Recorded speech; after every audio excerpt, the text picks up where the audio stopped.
WROW Albany, fair and cool tonight, gradually diminishing winds, the low 25 to 30. Monday, continued fair and mild, high in the low 50s. Present temperature, 45 degrees. And now, a tale well calculated to keep you in suspense. In a moment, Act One of Memory of a Murder, starring Philip Sterling as Harry Jonas, and written especially for Suspense by John Robert. This first portion of Suspense is brought to you by the makers of Alpine cigarettes.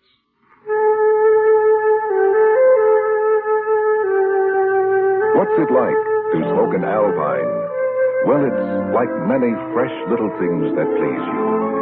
It's like the stirring of leaves when a breeze comes up. Like a weather vane turning in a summer sky. The way the air feels in the morning when you open the door to get the paper. That's what it's like to smoke an Alpine. Alpine is nothing at all like the sort of smoking you may be used to. Alpine is a fresh, freewheeling kind of smoke. A bright, bracing, even invigorating kind of taste. If this sounds good to you, try Alpine filter cigarettes. There's something more to smoking with an Alpine cigarette.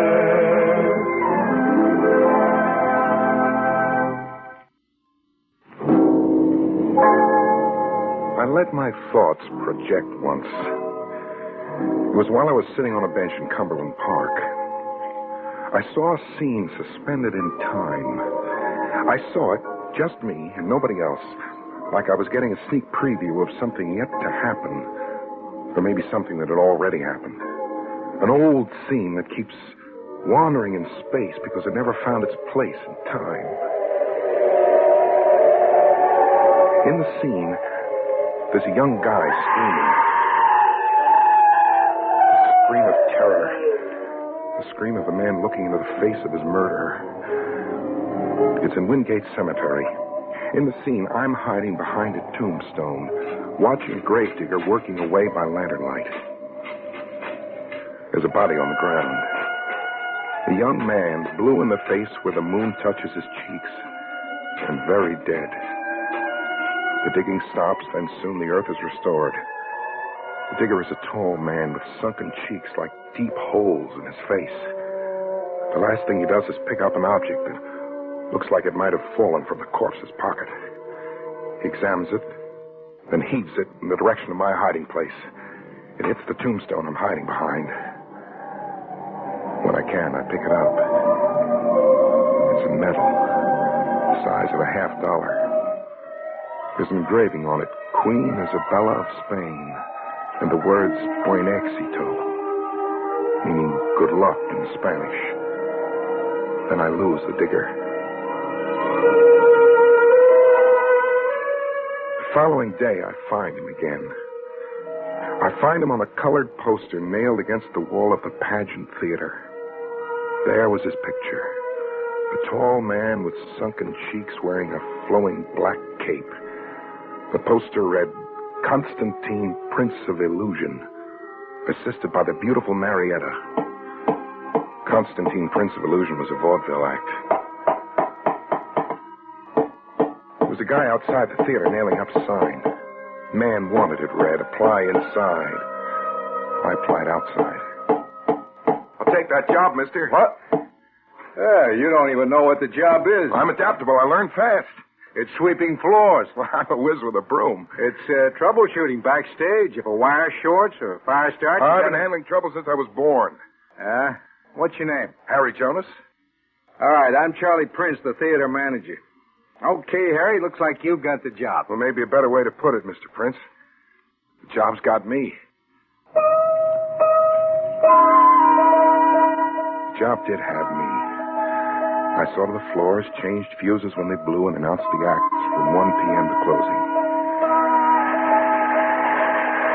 Closing was Constantine, Prince of Illusion, assisted by a beautiful blonde named Marietta, and an old lady, Anna, kind of a wardrobe mistress to Marietta. Constantine's act was the one the audience really paid to see. It was straight terror. The regular routine of sawing Marietta in half, knife throwing, setting her on fire, with a new wrinkle for a smash finish. The guillotine. Marietta stuck her head on a chopping block, and an overhead knife came slicing down. The head rolled. It makes you sick? What? What'd you say? I say Constantine's act with the guillotine makes you sick.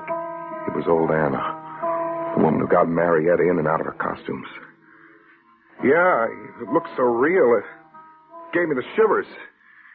Even knowing it's phony, I know. Always you are afraid for Marietta. Like Nino always was afraid for her. Who's Nino? Nino stood here in the wings like you, sick for Marietta.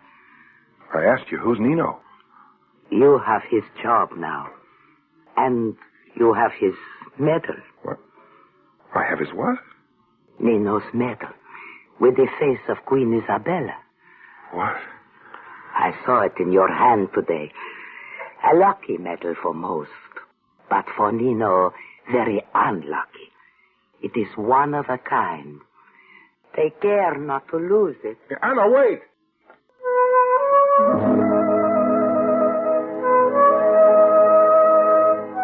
Take care never to lose the Isabella medal, Anna had said. One of a kind. Well, there was a lot I didn't know. When I got him alone, I asked Charlie Prince, the theater manager, a few questions. Hey, what happened to my predecessor here, Nino, the guy whose job I've got now? He skidooed. What do you mean he skidooed? Quit. He got an advance on his pay, then beat it without notice. Just disappeared. Why would he do that?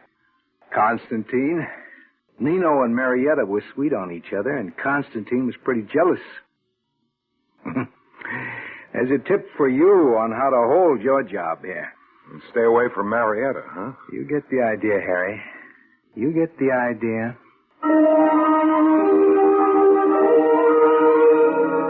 But I didn't stay away from Marietta. Even if I had wanted to, I couldn't.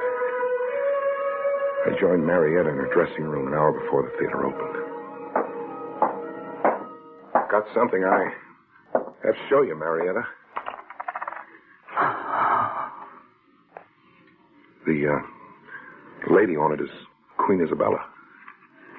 Nino's medal. That's right. Nino's medal. Where'd you get it? I found it. I've been lying about where to everybody, but I'll tell you. I found it in Wingate Cemetery. And Nino? He's dead. Constantine killed him.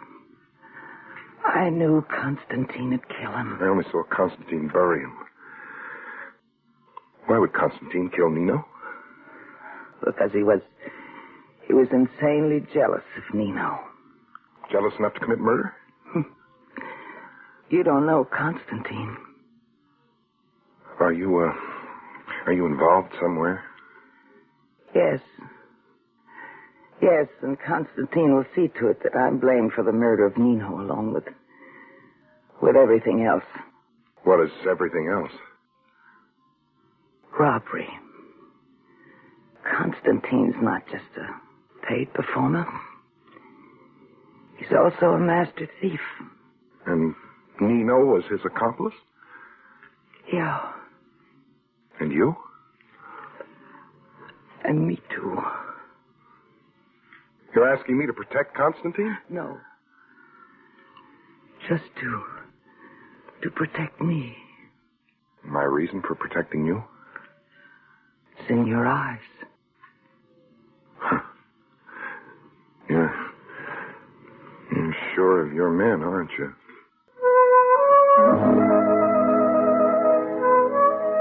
I accepted Marietta's story. That Constantine was a master criminal, that her fate was bound up with his fate.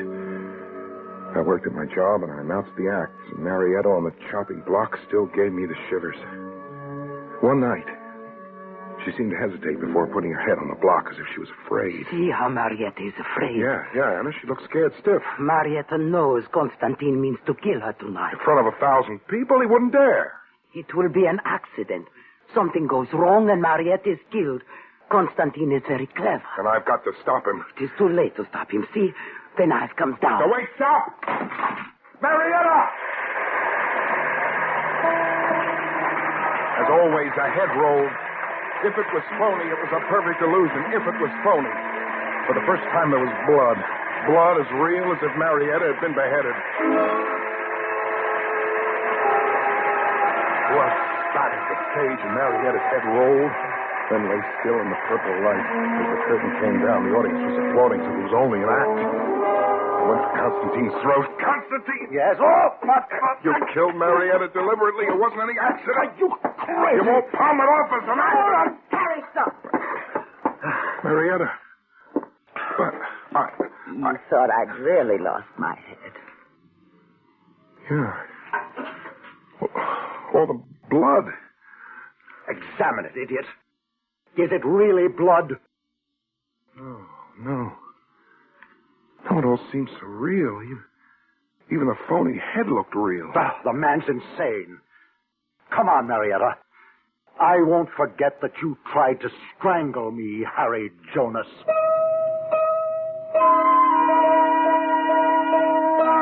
I've fallen for a perfect illusion. And the phony witch talk of old Anna. In your mind now, you are blaming Anna for telling you things that are untrue, huh? Getting me to make a fool of myself. So Constantine was going to kill Marietta tonight, accidentally on purpose. But yes. You're not starting that again. But it is true.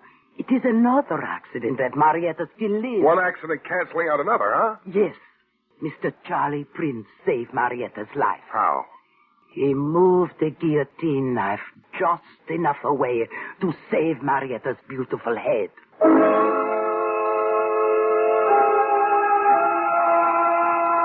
I checked Anna's story with Charlie Prince. Yes, I inspected the guillotine knife and ordered it moved 8 to 10 degrees. How come you inspected Oh, it? routine. I do a theater-wide safety check all the time. But how come you inspected the guillotine knife? One of Constantine's own professional props.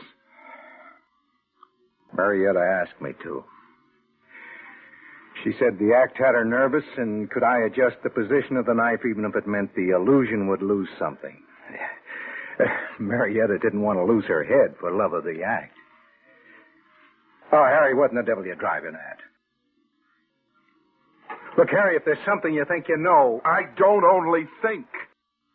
I know Constantine is a murderer. What? I know he murdered the guy whose job I've got, Nino. Oh! Well, what's so funny? You! I just got a wire from Nino. He's in Mexico City having the time of his life. He even wired me the advance money he'd tipped off with. Here, read it for yourself. It's a phony. Constantine murdered Nino and buried him in Wingate Cemetery. Oh, Harry, go soak your head somewhere. I like a joke as well as that Look little at guy, this. but... It belonged to Nino. An Isabella medal, one of a kind. One of a kind, huh? Have a look. I got a mint of them. There was an act here 2 years ago, a gal who billed herself as Isabella, queen of the dance. We handed these medals out to the cash customers as a stunt. I went to the Wingate Cemetery for another look. It was a stormy night. I found the same tombstone I'd hidden behind before. I found the spot I'd seen Constantine digging at, but no grave. The spot was flat and even, and a patch of grass and flowers were sprouting on it. The ground had never been touched. I got back to the pageant theater an hour before showtime and went looking for Marietta. She was at a dressing table. White-faced and strained. Beautiful. Marietta. Yes, Harry? The story I told you about Nino. About Constantine burying Nino in Wingate Cemetery and me there watching. Yes, Harry. Well, right now there isn't any grave or Nino in Wingate Cemetery. I just came from there. I can't explain it. Can you? Just that Constantine's clever. He's a master of illusion. Grandmaster at the rate he's going. Another thing. Charlie Prince says Nino is in Mexico, alive and kicking. Another of Constantine's tricks? I guess that just about covers every missing explanation, huh? Did Constantine plan on killing you last night? I want to know, Marietta. Yes. And tonight again, Constantine plans to kill me. But he's fixed the guillotine knife back? No. This time he'll try to take my life in the dagger-throwing act. And you're waiting for it to happen? Yes. Period, huh? You're scheduled to die and you got your shroud all laid out. I can't do anything about it, Harry. I'm powerless to resist Constantine.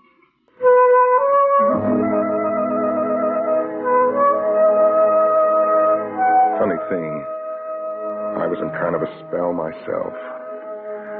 Marietta was scheduled to die, and all I could do was stand in the wings and watch Constantine throw his daggers.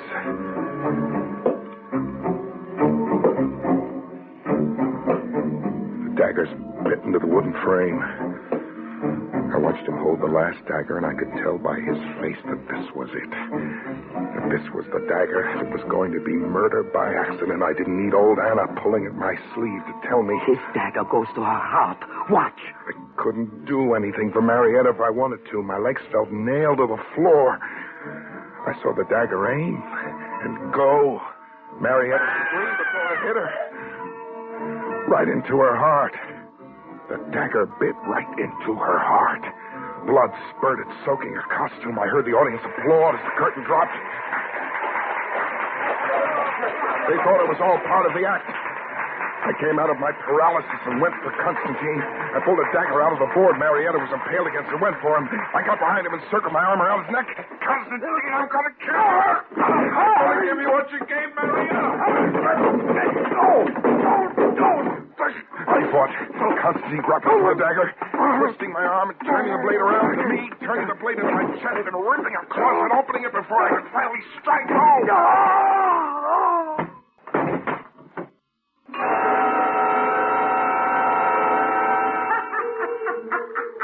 And then I heard her laugh at me. Marietta?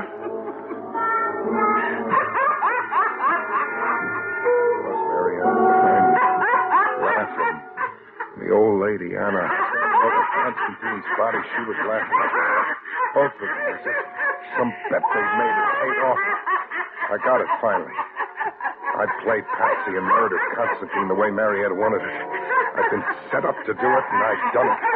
Marietta read my eyes and confirmed it. Yeah, Harry. Yeah, you freed me from Constantine. The way Constantine freed you from Nino. Yeah. But Nino's grave? I moved the headstone you were hiding behind. You looked in the wrong place. The dagger in your heart and the blood. Constantine was a prince of illusion. No, I'm not buying that anymore. Constantine was clever, sure. But you were the real queen bee of the act. The illusion was your trick. You're the queen mother of illusion. Yes. The illusion was always my part of the trick. What happens to me? Or don't you care? I care a little. Just a very little. Sure. Run. Run?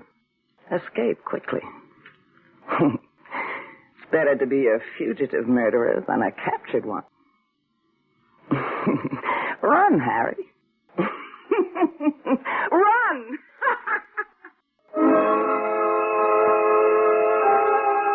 I ran. I was weak from loss of blood, but I ran. I got my chest sewed up where Constantine ripped a dagger across it. 40 stitches. And then I kept on running. Right to the cops. But the hitch is, Lieutenant Belson won't let me settle down. He's nibbling at my confession like a guy being fed food too exotic for his taste. 48 hours now, and Belson's still only nibbling. About your confession of murder, Harry, the story you just told me, you read it somewhere, I lived it. Look, wasn't the murder of Constantine officially reported? Yes, it was. It's on the books as an unsolved murder. Well, then it's solved now. But it happened in the year 1922, 40 years ago. I've got the paper on it here. There was a vaudeville act called Constantine and Marietta booked into the old pageant theater. Got a record here telling what happened to Marietta. She died in a railroad crash. She's been dead since 1934. Dead? The pageant theater was torn down in 1932, 30 years ago. You still insist you were a pawn in the murder of a long-ago vaudevillian named Constantine? Yes, I do. Look here, inside my shirt. I've got 40 stitches and a scar across my chest to prove it. Yeah. You got a scar, all right. There's a survivor coming in. See if you recognize him.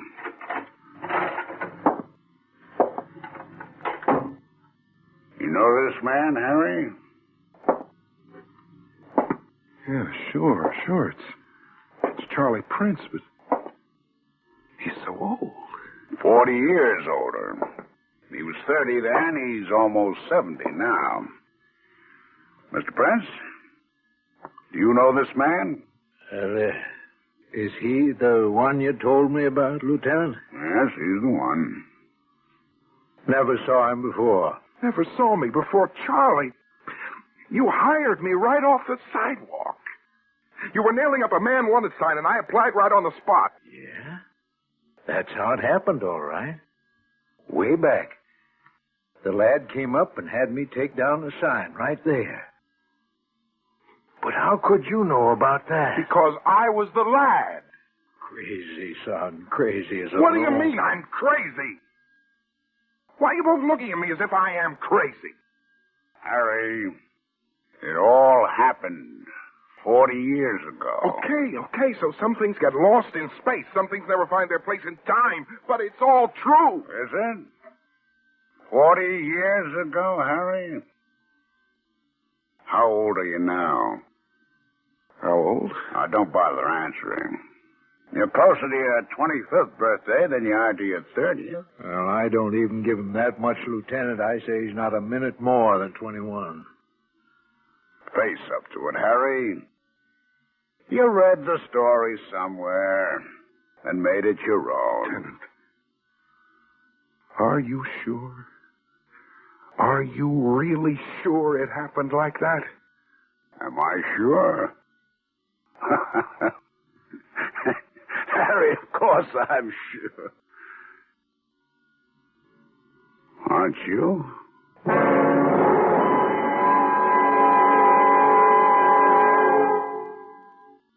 Suspense. You have been listening to Memory of a Murder, starring Philip Sterling as Harry Jonas, and written especially for Suspense by John Robert.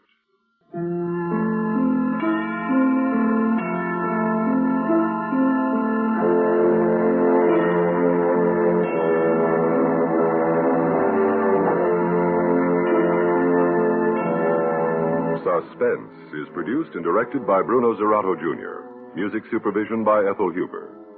Heard in tonight's story were Connie Lemke as Marietta, Ralph Bell as Lieutenant Belson, Ethel Everett as Anna, James Monks as Constantine, and Lawson Zerby as Charlie Prince. Listen again next week when we return with You Died Last Night, written by Robert Arthur. Another tale well calculated to keep you in suspense.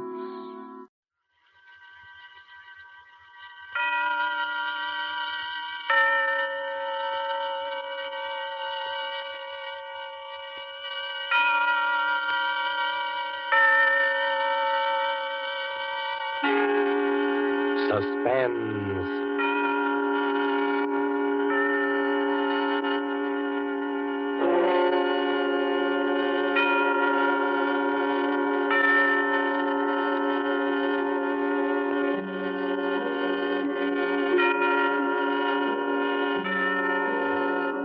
This is the Man in Black, here to introduce Columbia's program, Suspense. Tonight, as we premiere our new Saturday evening series on the air, Miss Agnes Moorehead returns to our stage to appear in The Study in Terror by Lucille Fletcher, called Sorry, Wrong Number.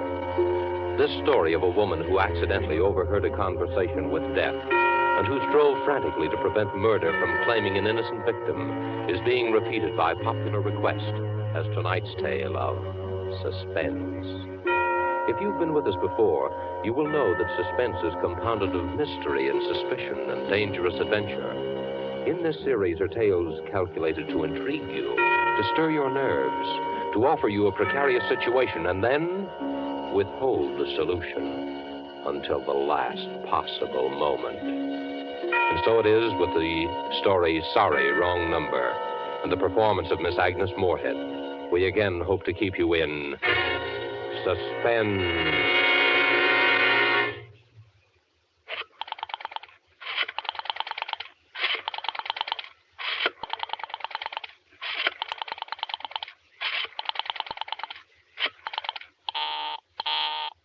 Oh, dear.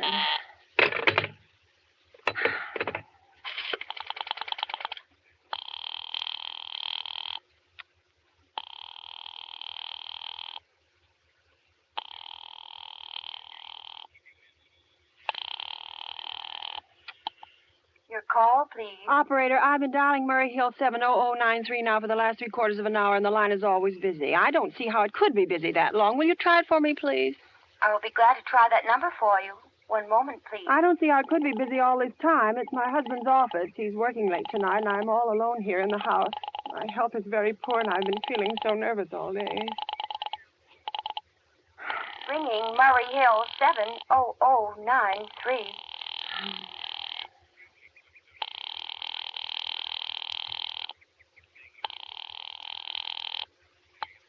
Hello? Hello? Hello, is Mr. Stevenson there? Hello? Hello? Hello? Hello, George? Yes, this is George speaking. Hello, who's this? What number am I calling, please? I'm here with our client. Oh, good. Is everything okay? Is the coast clear for the night? Yeah, George. He says the coast is clear for the night. Okay. Where are you now? In a phone boat. Don't worry. Everything's okay. Very well. You know the address. Yeah, I know. At 11 o'clock, the private patrolman goes around to the bar on 2nd Avenue for a beer. That's right, at 11 o'clock. I will make sure that all the lights downstairs are out. There should be only one light visible from the street. Yeah, I know. At 11:15, a train crosses the bridge.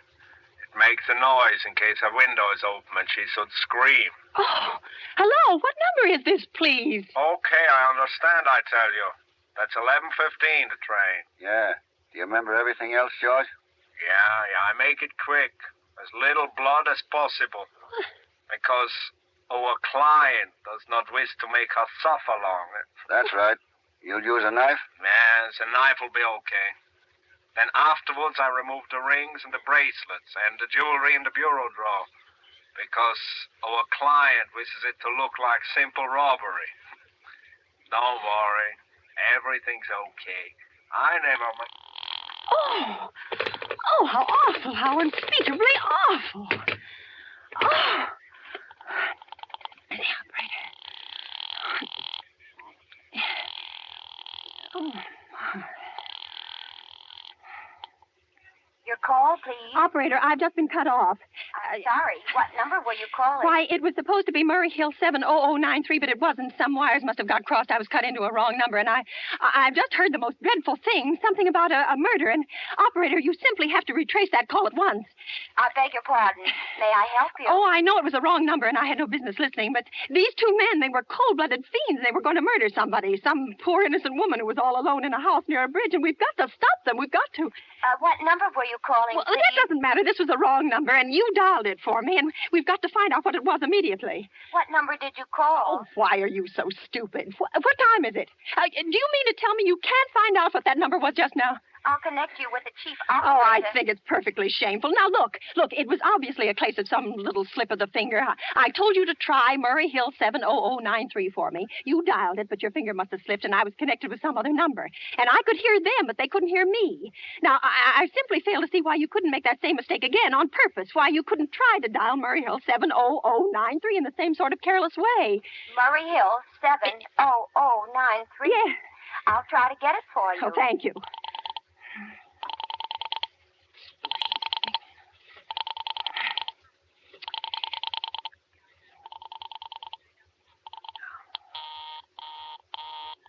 I'm sorry. Murray Hill 70093 is busy. I will call you in 20 minutes. Operator. Your call, please. You didn't try to get that wrong number at all. I asked you explicitly, and all you did was dial correctly. I'm sorry. What number are you calling? Well, can't you for once forget what number I'm calling and do something for me? Now, I want to trace that call. It's my civic duty, and it's your civic duty to trace that call and apprehend those dangerous killers. And if you won't... I will connect you with the chief operator. Please. Oh,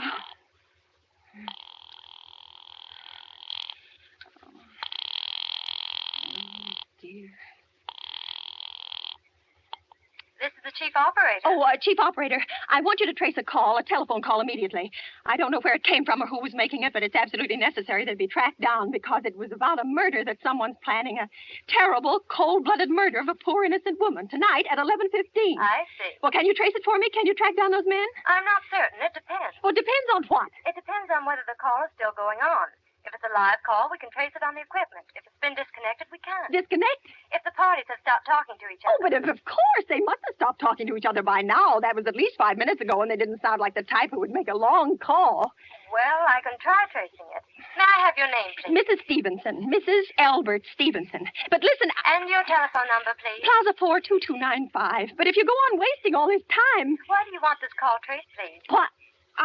Well, no reason. I merely felt very strongly that something ought to be done about it. These men sounded like killers. They're dangerous. They're going to murder this woman at 11:15 tonight. I thought the police ought to know. Have you reported this to the police? Well, no, not yet. You want this call checked purely as a private individual? Yes, but meanwhile I'm sorry, Mrs. Stevenson, but I'm afraid we couldn't make this check for you and trace the call just in your say-so as a private individual. We'd have to have something more official. Oh, for heaven's sake. You mean to tell me I can't report that there's going to be a murder without getting tied up in all this red tape? Why, it's perfectly idiotic. Well, all right, I'll call the police. Thank you. I'm sure that would be the best way to do it. It's ridiculous. Perfectly ridiculous.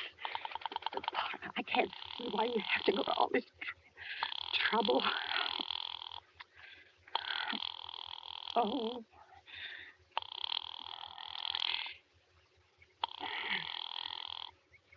Your call, please. The police department. Get me the police department, please. Thank you. Oh, dear. Do you have to dial? Can't you ring them direct? Ringing the police department. Right. Listen, I can't.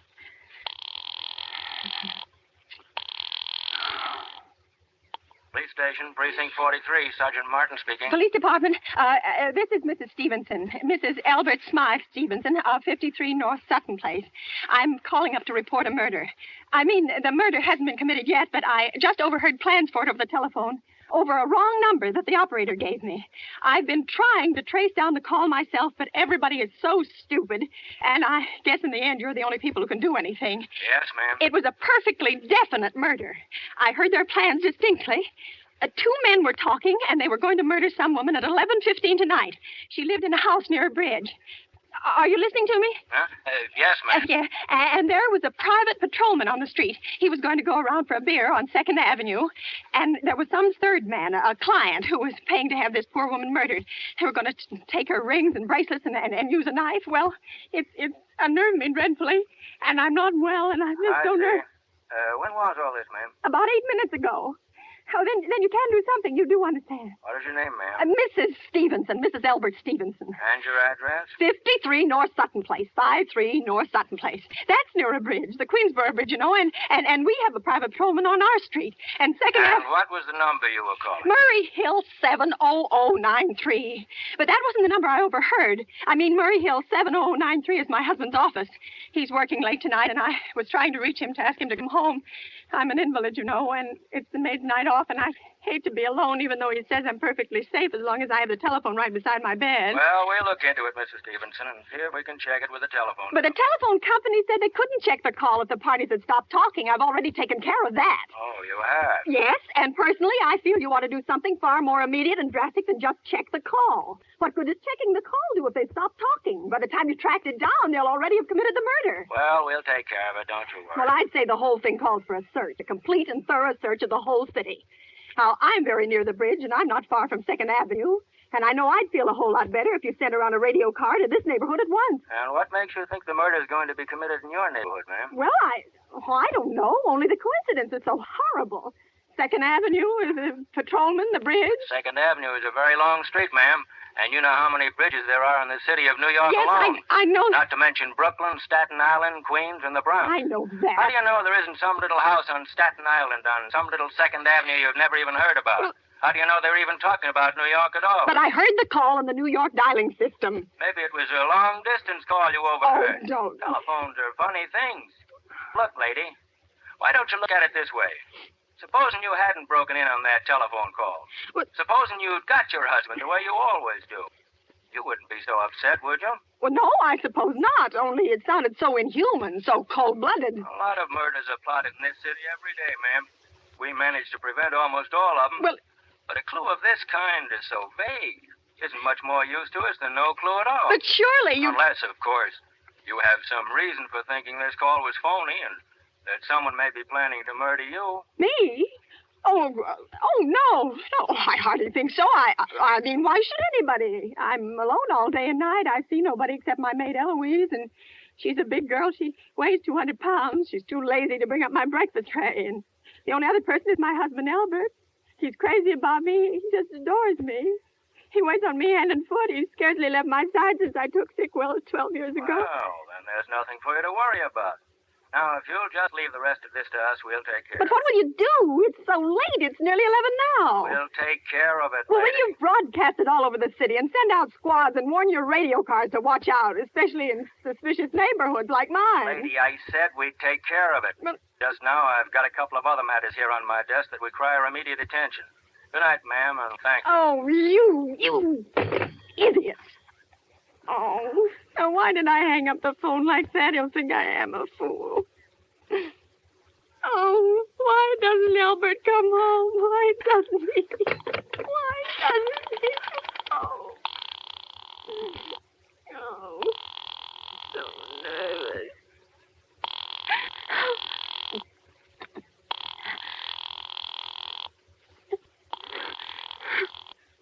Your call, please. Operator, for heaven's sake, will you ring that Murray Hill 70093 number again? I can't think what's keeping him so long. I will try it for you. Well, try. I don't see why he doesn't answer.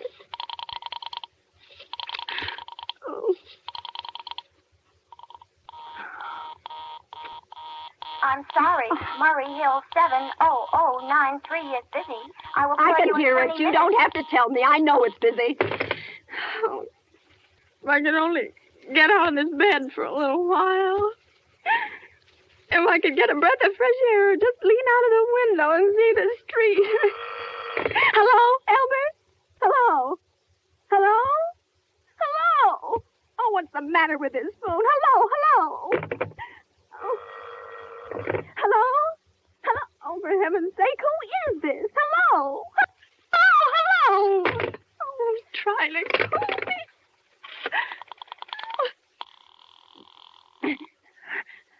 Why doesn't she answer?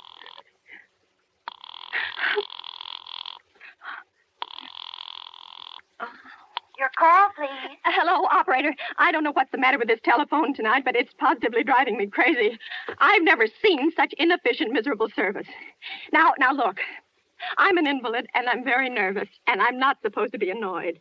But if this keeps on much longer... What seems to be the trouble, please? Well, everything's wrong. I haven't had one bit of satisfaction out of one call I've made this evening.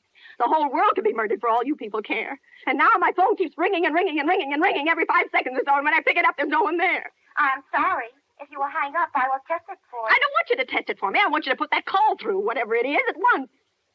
I'm afraid I cannot do that. You can't. And why? Why, may I ask? The dial system is automatic. If someone is trying to dial your number, there is no way to check it without the call is coming through the system or not, unless the person who is trying to reach you complains to a particular operator. Well, of all the stupid. And meanwhile, I've got to sit here in my bed suffering every time that phone rings, imagining everything. I will try to check the trouble for you. Check it. That's all anybody can do. Oh, what's the use of talking to you? You're so stupid. Oh, I'll fix her of all the impudence. How dare she speak to me like that? How dare she? Call the operator. Oh, what if it takes so long?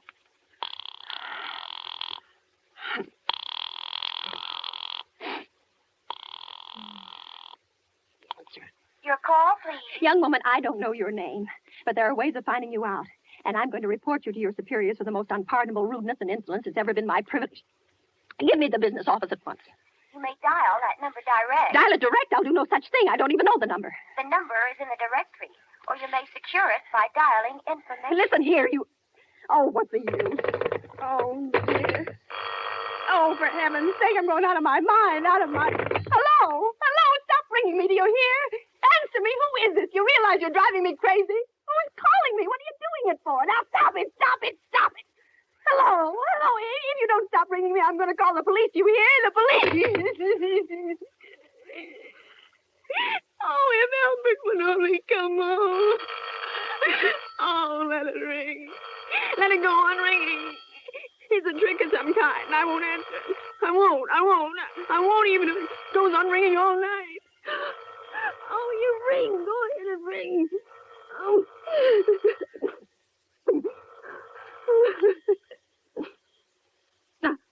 Now what's the matter? Why do they stop ringing all of a sudden? Oh, what time is it? Where did I put that clock? Oh, here it is. 5 to 11. Oh, they've decided something. They're sure I'm home. They heard my voice answer them just now. That's why they've been ringing me. Why no one has answered me. I'll call the operator again. Oh, where is she? Why doesn't she answer?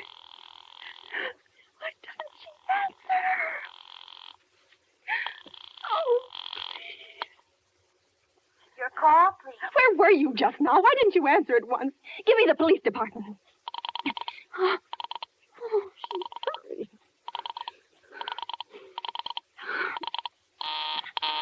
I'm sorry, the line is busy. I will call you. Busy, but that's impossible. The police department can't be busy. There must be other lines available. The line is busy. I will try to get them for you later. No, I've got to speak to them now, or it may be too late. I've got to talk to someone. What number do you wish to speak to? I don't know, but there must be someone to protect people beside the police department. A detective agency. You will find agencies listed in the classified directory. But I don't have a classified.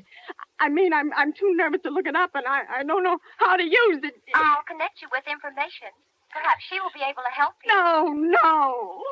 Oh, you're being spiteful, aren't you? You don't care, do you, what happens to me? I could die and you wouldn't care.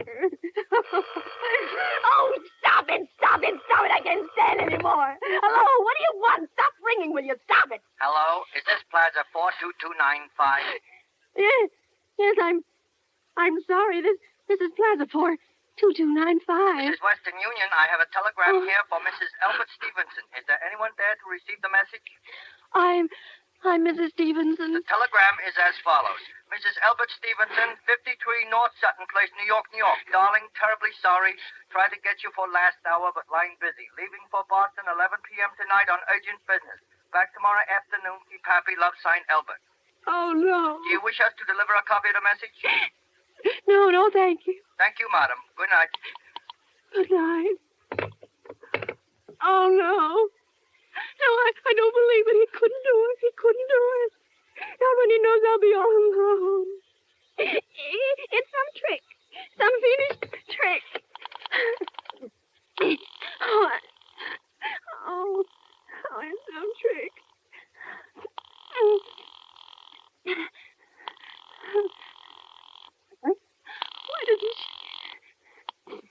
call, please? Operator, try that Murray Hill 70093 number for me just once more, please. You may dial that number direct. Oh. You. Oh. Oh. 9. 3.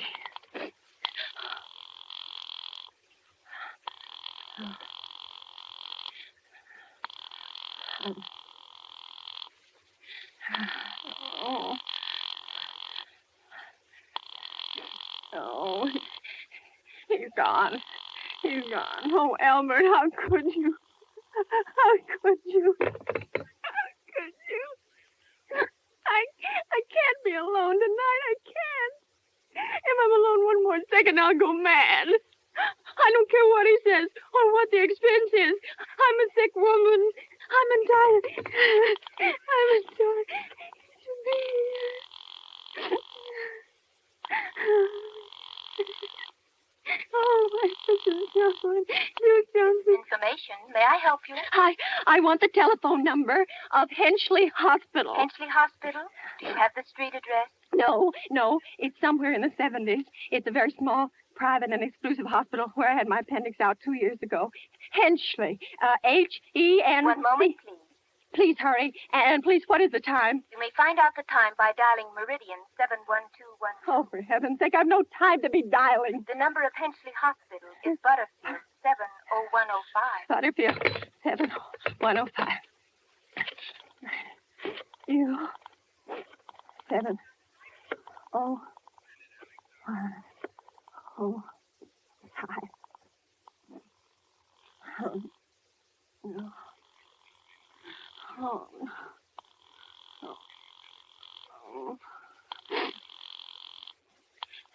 Henchley Hospital, good evening. A nurse's registry. Who was it you wish to speak to, please? I want the nurse's registry at once. I want a trained nurse. I want to hire her immediately for the night. I see. And what is the nature of the case, madam? Nerves. I'm very nervous. I need soothing and companionship. You see, my husband is away, and I'm... Have you been recommended to us by any doctor in particular, madam? No, but I really don't see why all this catechizing is necessary. I just want a trained nurse. I was a patient in your hospital 2 years ago, and after all, I do expect to pay this person for attending me. We quite understand that, madam. But these are war times, you know. Well, registered nurses are very scarce just now, and our superintendent has asked us to send people out only on cases where the physician in charge feels that it is absolutely necessary. Well, it is absolutely necessary. I'm a sick woman. I'm very upset, very. I'm alone in this house, and I'm an invalid, and tonight I overheard a telephone conversation that upset me dreadfully. In fact, if someone doesn't come at once, I'm afraid I'll go out of my mind. I see. Well, I'll speak to Miss Phillips as soon as she comes in. And what is your name? Miss Phillips? And when do you expect her in? Well, I really couldn't say. She went out to supper at 11 o'clock. 11 o'clock? But it's not 11 yet. Oh, my clock has stopped. I thought it was running down. What time is it? Just 15 minutes past 11. What was that? What, ma'am? That click just now in my own telephone as though someone had lifted the receiver off the hook of the extension telephone downstairs. Well, I didn't hear it, madam. Now, about... But I did. There's someone in this house. Someone downstairs in the kitchen, and they're listening to me now. I won't pick it up. I won't let them hear me. I'll be quiet, and they'll see. Oh, but if I don't call someone now while they're still down there, there'll be no time. Oh, I've got to find somebody. Oh, but why is it here? Your call, please. Operator, I'm in desperate trouble. I'm sorry. I cannot hear you. Please speak louder. I don't dare. There's someone listening. Can you hear me now? I'm sorry. But you've got to hear me. Oh, please, you've got to help me. There's someone in this house. Someone who's going to murder me. And you've got to get in touch with... Oh, there it is. There it is. Did you hear it? He's put it down. He's put down the extension phone. He's coming up. He's coming up the stairs. Give me the police department. The police department. The police department. Give it to me. One moment, please. I will connect you. I can hear him. He's near her. Oh, I hear him. I hear it. Hurry. Hurry.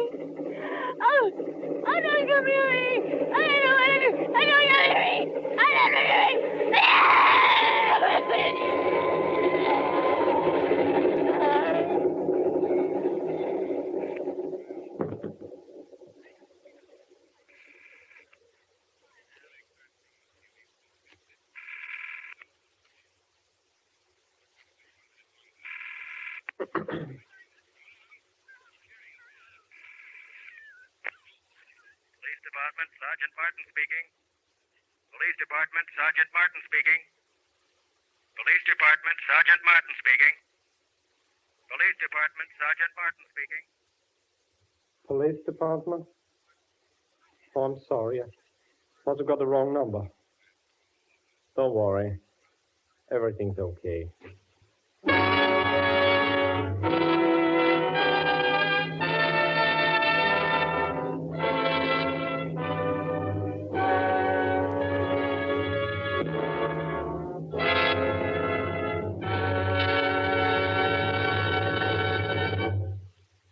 And so closes Sorry, Wrong Number, starring Agnes Moorehead.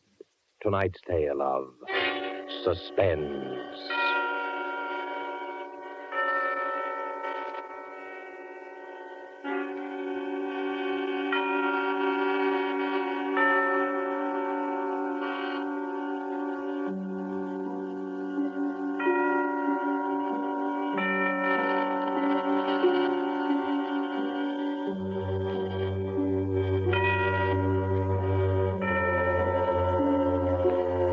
This is your narrator, the man in black, who conveys to you Columbia's invitation to spend this half hour in suspense with us again next Saturday, when we'll have another starring Hollywood cast, headed by Miss Dolores Costello, with Martin Kozlik, Ian Wolfe, and George Zuko. The producer of these broadcasts is William Spier, who, with Ted Bliss, the director, Lud Gluskin, the musical director, and Lucille Fletcher, the author, collaborated on tonight's Suspense.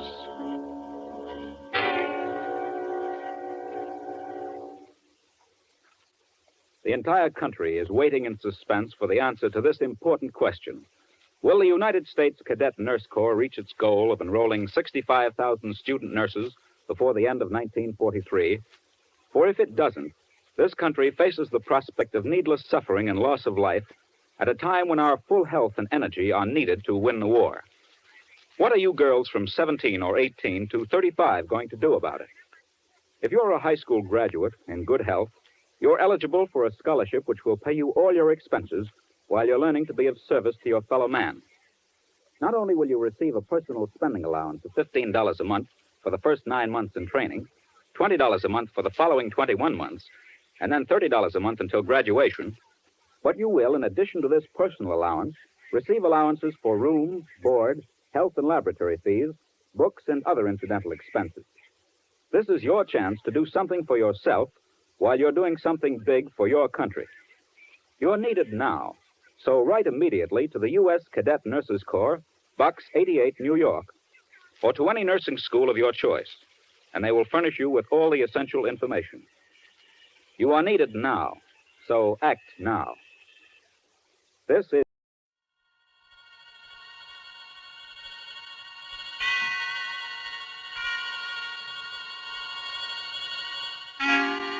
Suspense.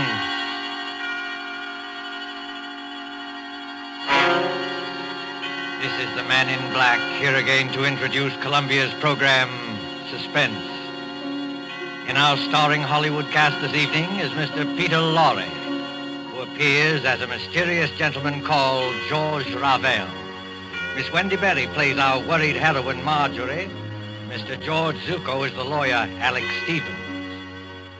The story called The Moment of Darkness is tonight's tale of suspense. If you have been with us on these Tuesday nights, you will know that suspense is compounded of mystery and suspicion and dangerous adventure. In this series are tales calculated to intrigue you, stir your nerves, to offer you a precarious situation and then withhold a solution until the last possible moment. And so, with The Moment of Darkness, and with the performances of Peter Lorre, Wendy Berry, George Zuko, and our other players, we again hope to keep you in suspense.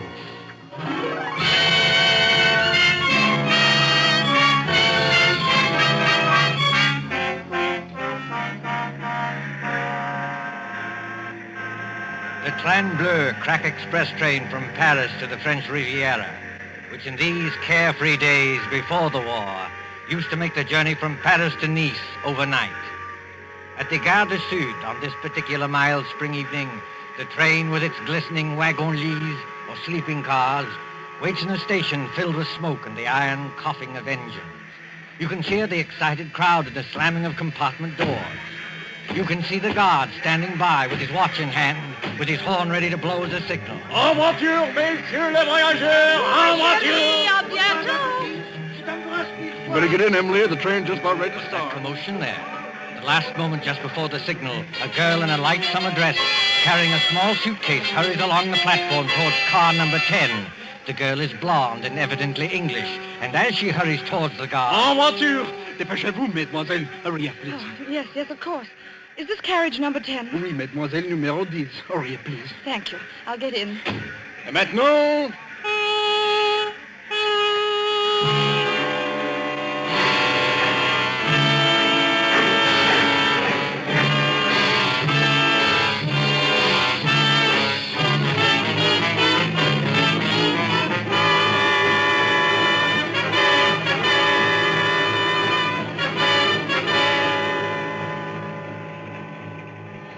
corridor must be at least a mile long.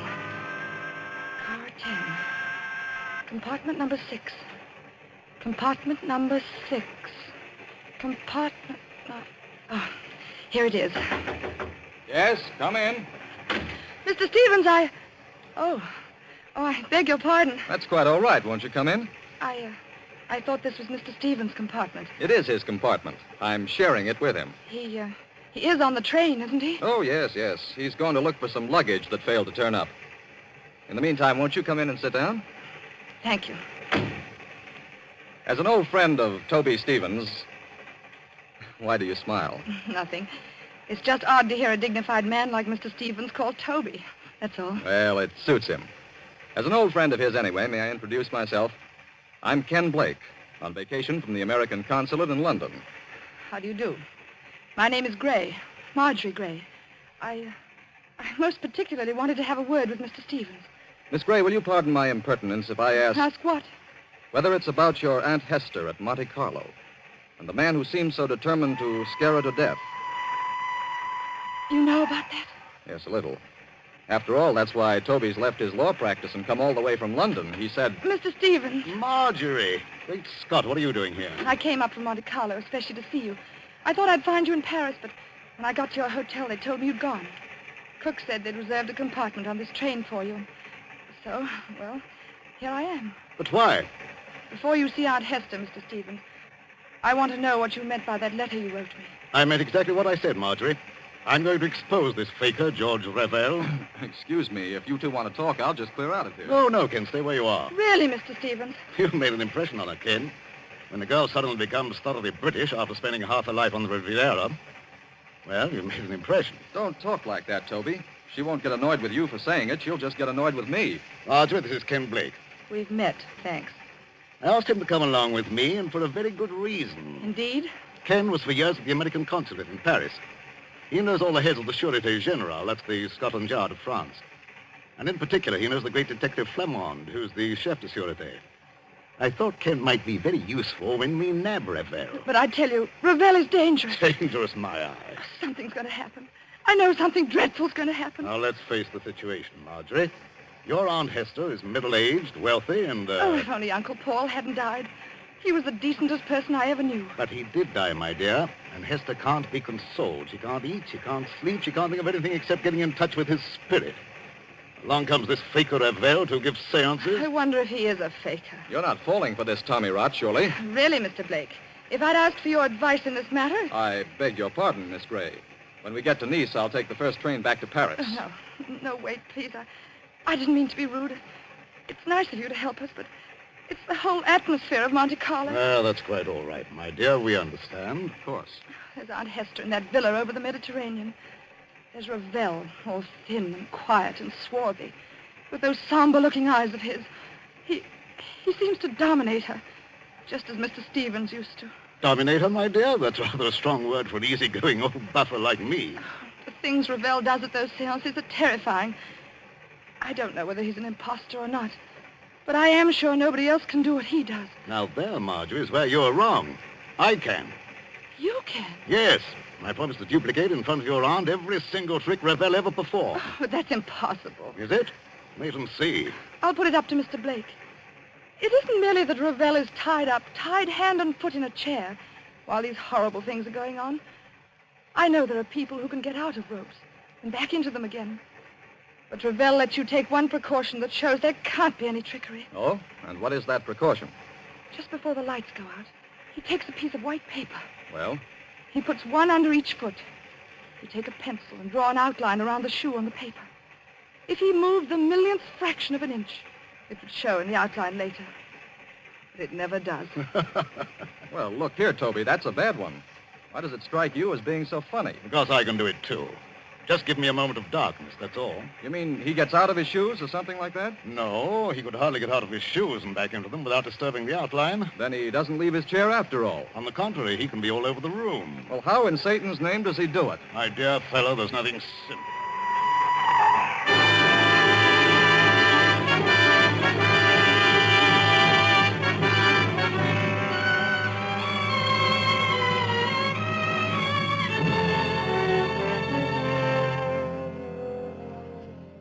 The Villa Bijou, Monte Carlo, the next evening.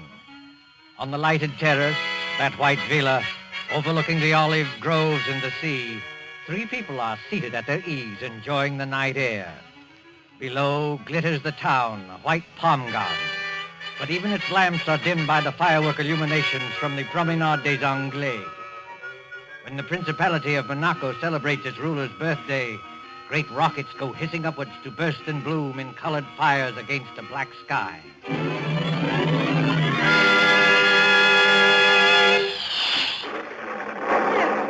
I don't like those fireworks. The noise upsets me. I wish they'd stop.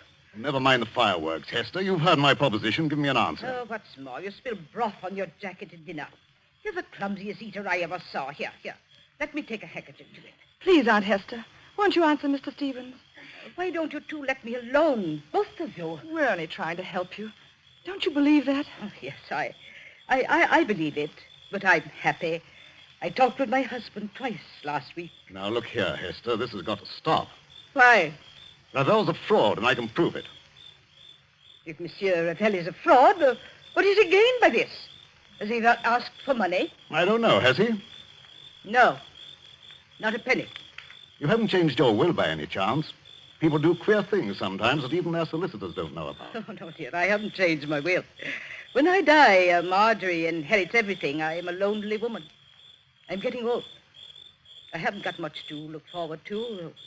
Now, why don't you go your way and let me go mine? Suppose Ravel is a fraud. Just suppose it. Well, all right. Have your way. You wouldn't like to think you'd been deliberately tricked and imposed on now, would you? No. Now, listen, Hester.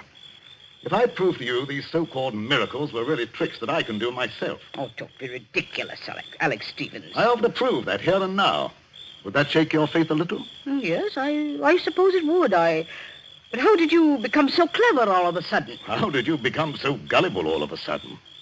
You used to scoff at this sort of thing. You used to be gay and lively and go to the casino. Well, that was before Paul died. You're shivering, Marjorie. If you feel cold, put on a wrap. I'm not cold. It's only... Only what? Oh, got a kind of presentiment that there's something dreadful hanging over us. I can't tell what direction it's taking or who's in danger. But I'm sure it's going to burst. Just as sure as By George, look at that rocket. Yes. Red and gold stars. And a deathly white blaze like the life we're living. You can see every leaf in the garden. Every blade of grass. And we can also see, look there, Ravel and Ken Blake coming up the path. This Ken Blake, Mr. Stevens. Are you sure he's quite honest? My dear Marjorie, Ken's all right. I've known him for years. I thought he came here to help expose Ravel. But he and Ravel are as thick as thieves. What sort of game is going on here? Game, mademoiselle? You spoke of a game? Yes, Monsieur Ravel, I did. So did I, friend Ravel. Are you ready for my demonstration tonight? Demonstration? In the seance room upstairs. You claim you can bring back the dead. Pardon me, monsieur. I claim nothing. When I'm in trance, I cannot tell what happens. But I can. I'm going to make ghosts walk by perfectly natural means. You know, Monsieur Stevens, I don't understand your logic. Logic? Yes, you wish to, how do you put it? Expose me? But how will you expose me by these childish tricks? If I show you a counterfeit 10-pound note, does that prove there's no Bank of England? I'm not going to argue subtleties with you. You can always beat me there. I'm a plain, ordinary man with a little common sense to back me up. No. Come on, my friend. Not an ordinary man, surely. Just exactly what are you hinting at? Yes, I'd like to know that, too. Oh, Madame Hester, believe me, I didn't mean to upset you. I wouldn't upset you for anything. No, I'll bet you wouldn't. Well, I kiss your hand, Madame. I'm all apologies. Well, let this gentleman do what he likes. But I warn him, it is dangerous. Dangerous? How is it dangerous? That's the first time you've spoken, Mr. Blake. Why have you been so quiet? Please, Marjorie, please now, be a good girl and stop interrupting. Oh, I'm sorry, Aunt Hester, but he's been muttering to himself and moving from one foot to the other and looking guilty. Confound it, I'm not looking guilty. Aren't you? No, it's a hot night. I don't like this business at all. Why will a seance be dangerous? Why? Because we shall be tampering with evil forces. Evil forces, my foot. Oh, you doubt it? Yes. This brave Monsieur Stevens is challenging the unseen world. He's mocking at forces he does not understand. Believe me, monsieur, they are not mocked without danger. I'll risk that, thanks. Well, up in a seance room, with a door bolted on the inside, we shall be at their mercy. The evil forces, the elementals, will wax and grow strong. They can take us in their grip, as I take this walking stick and... You've got strong hands, Monsieur Ravel. The hands of evil spirits are stronger, much stronger. I'm afraid. I wonder if we ought to do this. I've been wondering the same thing. What does your aunt say? Well, I don't know what to say. I'm so confused. Well, I want to break down and cry. I suppose we'd better do it, or Alex Stevens will never let me hear the end of it.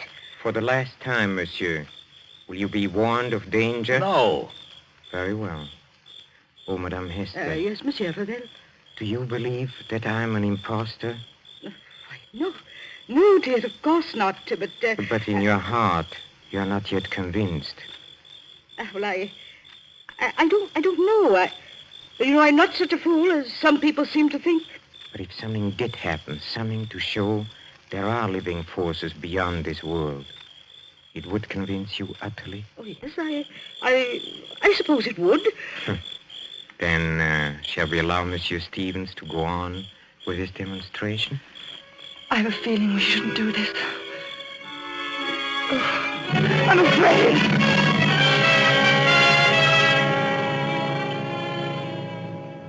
Upstairs at the Villa Bijou, there is a small, bare, deeply carpeted room. Its only furniture consists of a round table, 5 chairs, and a large cabinet phonograph. There is only one door, and there are no windows. In one chair, a little way back from the table, sits Mr. Alexander Stevens. He is tied hand and foot, the outline of his shoes drawn with pencil on pieces of paper, so that he cannot move. Now then, friend Raphael. Have you quite finished tying me up? Oh, yes, and I bet you won't get out of these knots, sir. Well, we'll see about that. Are the rest of you ready? Yes, all right. Oh, dear, I wish I'd put some smelling salts in my handbag. Well, what do you want us to do now? You'll have conditions exactly as they are for Mr. Ravel. I'll sit in this chair back from the table. You 4 sit round the table, clasping hands to form a circle. All right, let's get on with it. Ken, will you start the gramophone? I believe it's customary, Mr. Ravel, to have hymns played at the beginning of a seance to establish the proper frame of mind. Yes, monsieur, that's true. You fool. What did you say? Oh, nothing, monsieur. Please continue. Start the gramophone, Ken. When you've done that, turn out the lights on that switch by the door. Then join the circle. Clasp each other's hands tightly and don't let go unless... Unless what? Well, unless something gets me. Be careful, monsieur. Go on, please. Start the gramophone. All right, here goes. Now the lights, Ken. Switch off the lights. Lights? Yes. There you are. It's pitch dark. I can't see my way back to the table. Here, Ken. Here's my hand. Thank you. Mine Thanks. on the other side, Mr. Blake. Thank you. I've got my bearings now.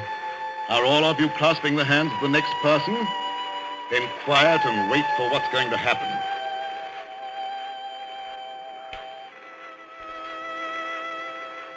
Ken, look. Look where?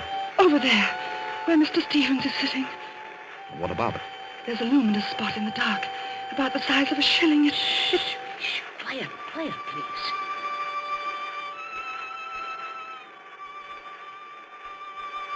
Did anything touch the back of your neck? No. What was that? It's Alex Stevens. I know it.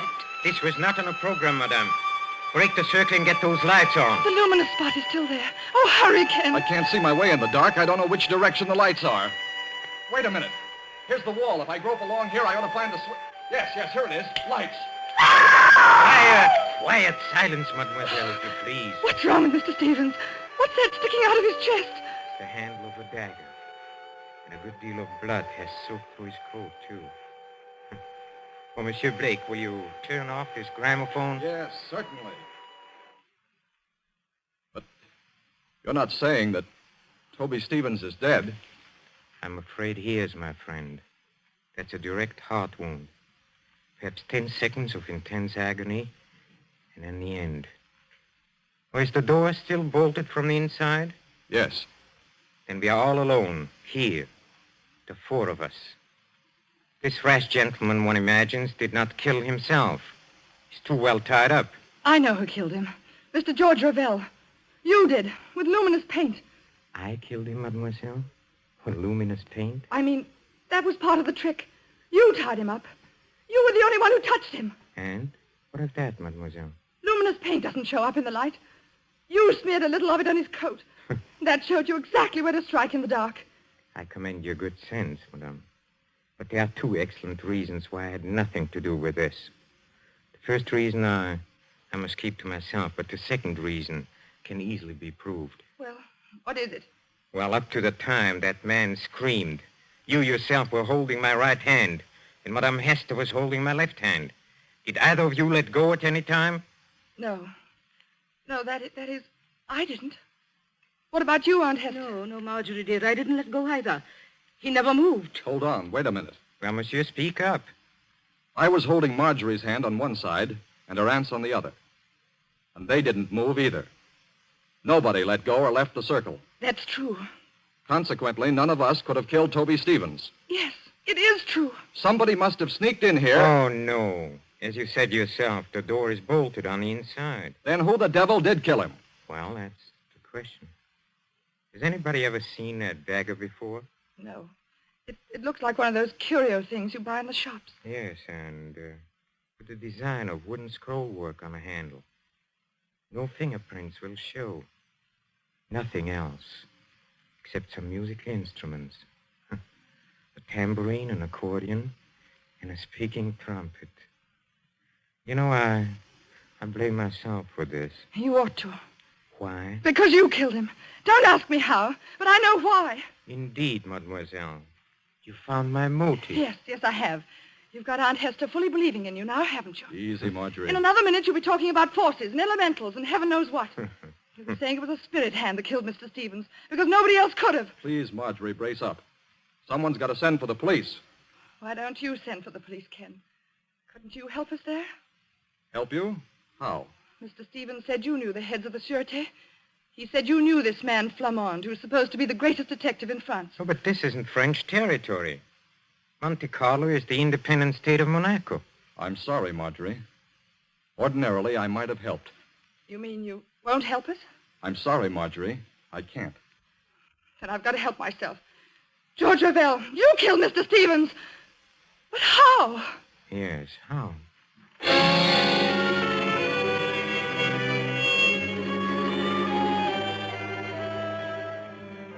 24 hours later, 24 hours of blind puzzling. From the railway station at Nice, 9 miles from Monte Carlo, the night express for Paris is already underway. The guard has blown his signal, and the great wheels grind. A young man, hatless and worried, pushes through the crowd past the already moving train. Non, monsieur. C'est défendu. Vous êtes trop tard. Too late, nothing. I'm getting aboard this train. Prenez garde, monsieur. Prenez garde. I'm sorry to have caused you any trouble, guard. But do you happen to know whether... Marjorie. Ken Blake, what are you doing on this train? Exactly the question I wanted to ask you. Walk along the corridor with me, will you? All right. Marjorie, you little idiot.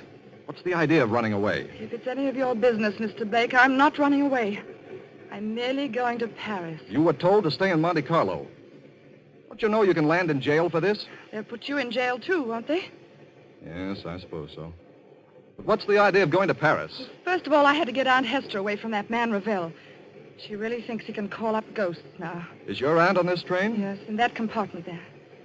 Second, I'm going to Paris for some real help. I'm going to the Sûreté. I'm going to see this man, Flamande. You won't find Flamande in Paris, Marjorie. And you'll certainly never get him to arrest Georges Ravel. Oh? And why not? Because, my dear idiot, Georges Ravel is Flamande. What are you saying? The man who calls himself Ravel is really Flamande, the head of the whole French detective bureau. He made me promise not to tell anybody. Then that's why you've been looking so guilty for 2 days. Yes, I tried to tip you off today, but the police were with us all the time. So he is a fake spiritual medium. Mr. Stevens was right about that. And I still say I'm right about the other thing. Whoever he is, Ravel killed Mr. Stevens. But how and why? Oh, I don't know. This alleged detective. Did he tell you why he was masquerading as a medium in Monte Carlo? No.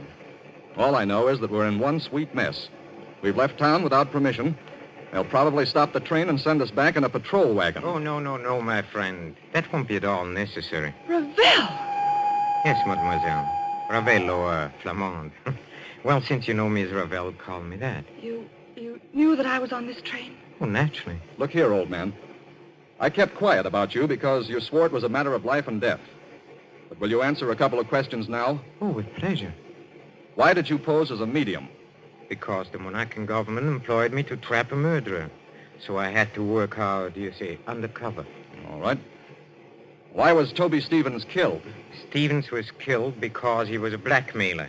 A blackmailer? Yes, mademoiselle. Does that surprise you? Yes. Oh, yes, of course. Very much. I tried to warn Stevens, but the fool wouldn't listen. And then, well, I wasn't quick enough. Stevens was murdered, of course, by one of us four in the seance room. Well, that's impossible. Impossible? Oh, no. The trick was baffling because of its simplicity. I'm sure you killed him. One moment, mademoiselle. Let me show you what I mean by trick baffling because it is so simple. Take, for example, the pencil outline drawn on a paper around the medium's shoes. Did Stevens tell you how I did that? No. On this train 2 nights ago, he started to tell us, but... Then he just stopped in the middle of it and laughed. You see, the medium leaves his chair. Well, he makes tambourines rattle and ghost forms appear. Yet the pencil outline is not disturbed. Now, how does he manage it? Well, how does he manage it? Well, quite easily. He returns to his chair. He turns over the 2 pieces of paper. He takes another pencil and draws an outline of his shoes on the reverse side of the paper. You look at it. And imagine it's the same outline we drew. Precisely. So easily are people misled. And it was the same way with a murder. But there couldn't have been any trick about the murder. None of us left the circle. We were all clasping hands when we heard that scream. Don't you agree? Oh, yes, I agree. I can't stand this any longer. When we heard Mr. Stevens utter that horrible scream... What makes you think it was Stevens who uttered that scream? I beg your pardon. What makes you think it was Stevens who screamed? Well, wasn't it? Oh, you assumed it, yes. We all assumed it. But up to that time, Stevens wasn't even hurt. Wasn't hurt? You see, the source of sound cannot be located in the dark. It was the murderer who uttered that appalling cry. In a few seconds of darkness, before the lights went on, the killer simply leaned across and drove that dagger into Stevens' chest. And you proved that? Yes. If Stevens had been hit at the time of the scream, blood would have blotted out the spot of luminous paint. Yet, Marjorie Gray saw the paint shining after the scream. That's true, Marjorie. I heard you say so. You put the luminous paint there, Ravel. You were the only person who touched him. Oh, no. There was one other person who touched him. Who was it? Another person, in full sight of you, said Stevens had spilled broth on his coat and swabbed at his chest with a handkerchief. You mean? I mean, of course, the real murderer. Your Aunt Hester. Yes, Marjorie. Your Aunt Hester. Aunt Hester! Keep back, all of you. Oh, so you managed to find the revolver? Marjorie, I poisoned your Uncle Paul. I poisoned my husband. And Alex Stevens knew it. You can't get away, madame. Keep away from that door. I never believed in spiritualism. I let myself be influenced by a medium because Alex Stevens would try to stop it. He was getting money out of me. He wanted no other influence. Don't open that door, madame. But I am opening it. Oh, Aunt Hester, don't! I told you I wasn't as fool as I looked. I had the knife in my hand. Stop her, Kent! Stop her! Ah! Well, mademoiselle, she has committed many crimes, but now she has paid for them all.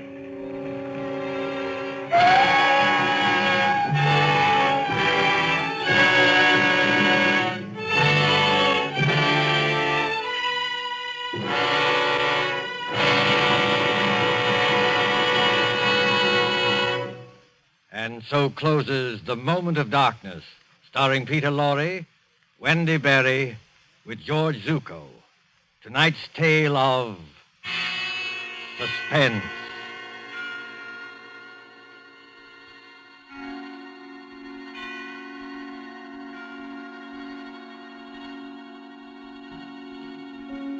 This is your narrator, the Man in Black, who conveys to you Columbia's invitation to spend this half hour in suspense with us again next Tuesday, when Agnes Moorehead and Ray Collins will star in a study in terror titled The Diary of Sophronia Winter. The producer of these broadcasts is William Spier, who with Ted Bliss, the director, Wilbur Hatch, and Lucian Morowick, conductor and composer, and John Dixon Carr, the author, collaborated on tonight's Suspense.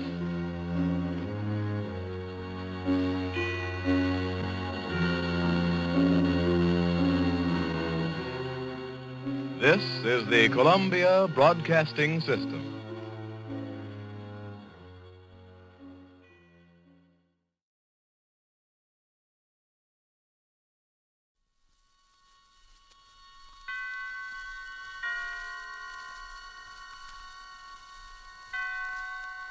Roma Wines present Suspense.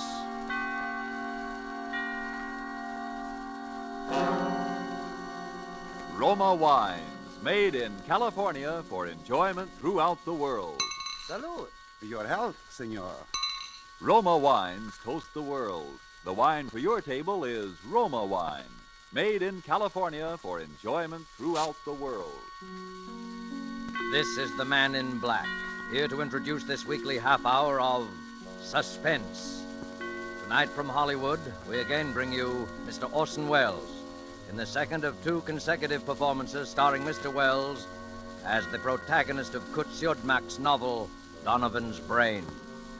The producer of Suspense and its sponsors, the Roma Wine Company of Fresno, California, felt this story so unusual that it merited more than our usual time. So in somewhat of a departure from established radio formulas, we are bringing you the story of Donovan's Brain in two parts. Part one you heard last Thursday, and tonight you will hear part two, the completion of Donovan's Brain. But before we raise the curtain on our suspense play, let's for a moment wish ourselves away to Havana, Cuba, seated at a table in the fashionable Hotel de Nacional de Cuba. Near us, a group of Cubans are entertaining an American visitor. Our American has just remarked that in point of great enjoyment, the Cuban rumba is one of America's most delightful imported dances. And then, raising his wine glass, the Cuban host responds, "Then we have perhaps discharged some part of our debt to you Americans for this wonderful tasting wine that gives us such great enjoyment. It is wine that Cuba imports from your faraway California. It is Roma wine."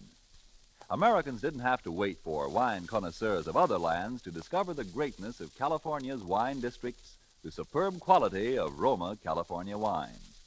So many millions made this discovery for themselves that Roma wines have long been America's largest selling wines. But these millions discovered something more. In Roma wines, they discovered an easy, inexpensive way to increase the delights of daily living. Yes, millions have discovered that Roma wines, as a beverage on the table, and when used in entertaining, add a charm of a special and wholesome kind. I told you Roma wines cost little. That's because here in America you pay no high import duty, no expensive shipping charges. And two, Roma wines come from Roma's own wineries in the heart of choice California vineyard districts. So cost to you is only pennies a glass for R-O-M-A, Roma wine. Made in California for enjoyment throughout the world. And now with part 2 of Donovan's Brain, and with the performance of Orson Welles as Dr. Patrick Corey, we again hope to keep you in suspense.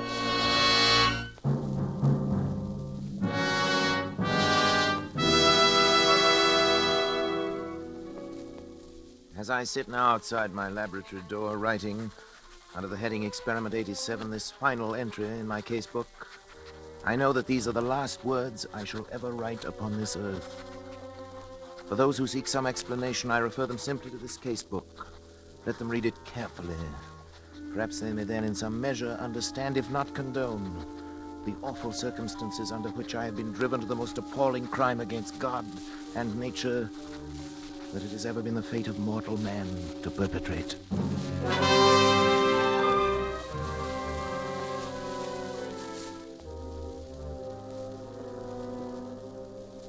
August 24th. It's now 6 weeks, exactly 42 days, since I began the experiment. For 6 weeks, by artificial means alone, I have kept alive a human brain. Completely detached from the body, floating in a bath of serum, nourished by a synthetic blood plasma fed through its arteries by an electric pump, it has remained alive. Not only alive, but I have succeeded in communicating with it.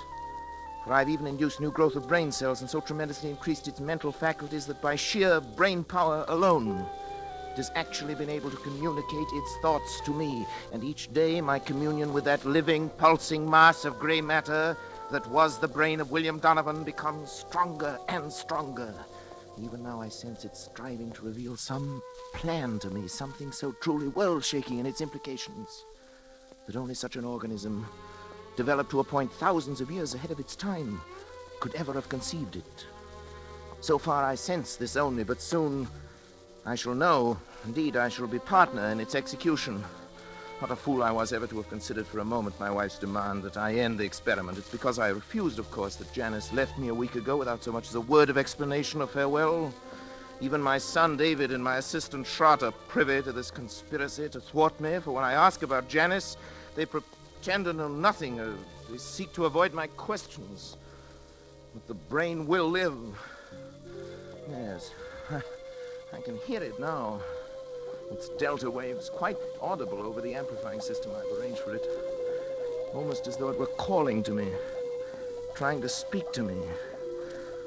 The brain will live.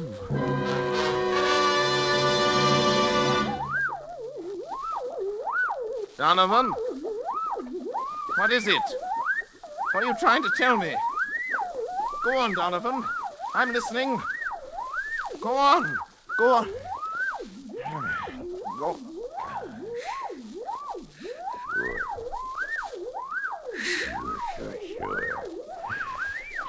Sure. Who is it? It's me, Patrick, and David. Well, what do you want? You want to talk to you, David? I've no time to talk. I'm busy. I'm sorry. Go away, I tell you. I'm busy. Please, Dad. Can't you two leave me alone? All All right. What is it? What is it? Patrick, won't you come into the study with us for a few minutes? What have you got to say? You can say right here. You know I can't leave the laboratory. Dad, it's only that, well, we wanted to talk to you in private. Well, don't tell me that you're afraid of this poor mass of brain cells here. It's not that, Dad, but we... Well, never mind, David.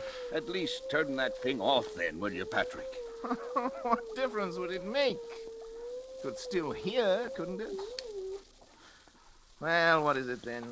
Well, it's about Mother. So, she put you up to this, did she? I thought the truth would come out sometime. Dad, listen. She's tried to stop this experiment from the beginning. She thought she could blackmail me into quitting by leaving me, and she still does. And now she's using you as a go-between. Now, Patrick, true, listen a minute, won't you?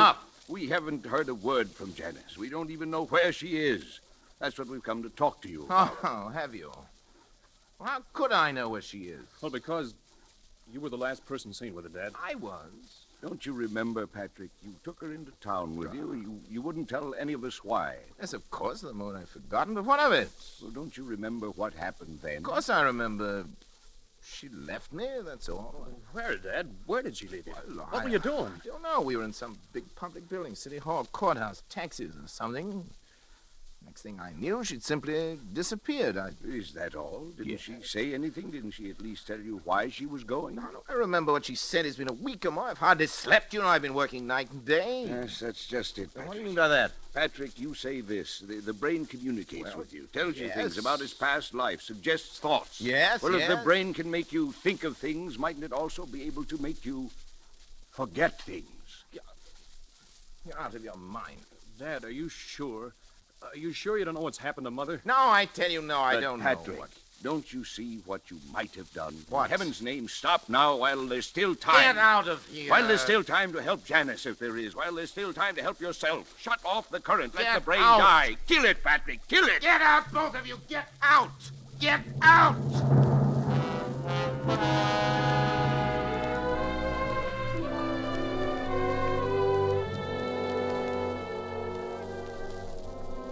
August 26th.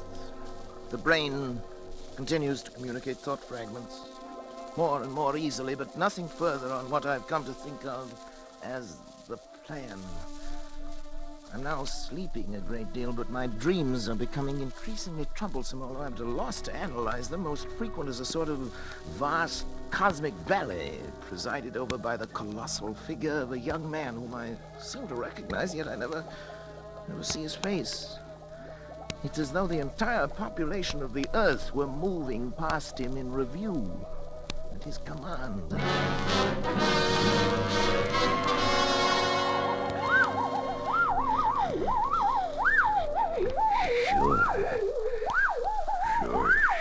Sure. Now. Do it now. Now. Sure, now. Help me, someone! Help! Shroud! Dad, let go, Dad! David! Had to, Dad. Never mind now. Here, help me with Shroud. He's fainted. No, David, don't let him. It's all right now. Here's a glass of water. What's the matter? You're trembling all over. You looking I at me can't. that way for? You look frightened after death. Dad, you... What happened here anyway? I came and found you on the floor with your hands around your own throat. Hadn't been for me. Why's your luggage all packed? I was going to leave. Leave in the middle of the night? Why? Because the fuse box has been opened. It was you, Schrott. You were going to shut off the current. You were going to kill the brain. Patrick, you tried to strangle me. What? It's true, Dad. That's why I had to slap you. But that's absurd. I came in here and found Schrott with his hands around his own throat. He was strangling himself. Dad, please think a minute. Nobody can strangle himself. Look at these marks on my throat. You think I could have done that? Well, it's not possible, and yet... It's true, Patrick, that I tried to shut off the current. I was afraid for you. But as I opened the fuse box, I heard the delta waves in the laboratory suddenly become stronger and louder than they'd ever been before. And then... Then I... Yes. Then the brain knew? You even spoke in Donovan's voice, Donovan's Patrick. voice, his That voice. recurring phrase of his, sure, in his very tones, his very accent. Sure. You've created a monster, Patrick. It has the power to make me commit murder. The brain must die. Pull the switch in the fuse box, Patrick. It will only be a matter of seconds, Yes. and then... Yes, But I... You've got to, Patrick. Shroud, David, help me. I can't move. Come to me. Pull the switch, hurry. Shroud, David, go on. You too? It's paralyzed, Dispatch. The brain won't let itself be killed. Then it has the power to live on. And on. To command us as long as we live. To make us do anything it wants. To kill. Murder. Dad, what are we going to do? Listen. The brain. It's laughing. Laughing.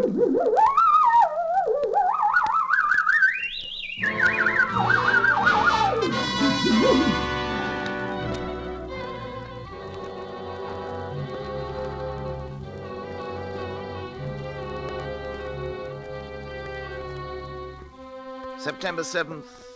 Shot has left. He had to, of course, for his own protection, if nothing else.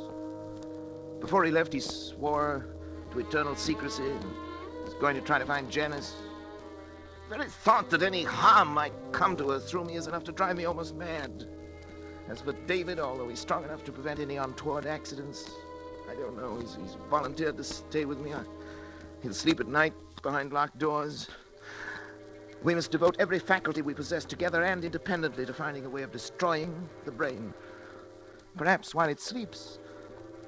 Although it seems to have developed tremendous powers of the subconscious, which operate even in sleep. The recurring dream, the now oppressive sense of some further task to be performed, continues. If Janice were only here, even her presence, I know, would help immeasurably to combat this fearful thing. Terrible thought crosses my mind. Could Trot have left if the brain had not, for some reasons of its own, actually wanted him to leave?